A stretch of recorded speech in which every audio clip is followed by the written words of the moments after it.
बोला क्या मुझे बदलनी है दुनिया और तुम्हें बदलने है घर। करने से बातें हो जाती हैं ताजा, वो यादें कि कैसे करा मैंने शुरू था तब। कोई नहीं था मेरे साथ में रोने को, आईने में बैठा गुरु था बस। कहते थे लोग तेरे बस की नहीं था, मेरा दिल भी नादान था, मानता सच। पर कुछ नहीं ऐसा जो तू नहीं कर सकती, अब कहता है आईना कहते हैं बड़ी बातचीत इंडस्ट्री के लोगों से, पूरी पिक्चर बची है अभी प्रोमो देख। मेरे किस्से सुनोगे तो रो दोगे, लश्करी खुशी बकचोदी दोनों से भली बात थी। हमें रोका था बहुतों ने, परिवार कुछ मुझे तुम क्या ही रोकोगे।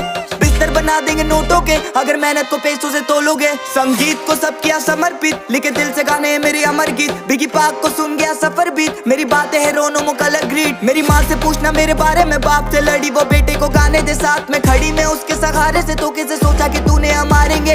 कितनी दफा मैं गिरा, कितनी दफा मैं उठा, कितनी दफा खुदा ने मुझको दुआ में सुना। कभी नहीं रुका झुका नहीं, कभी नहीं मुड़ा बुढ़ा मैं, कभी नहीं किसी के बारे कभी नहीं बोला बुरा मैं। डैम मेरी आंखों पे पट्टी बांध, मुझे देखना नहीं है करूँ अब की बात। हम दोनों बनाने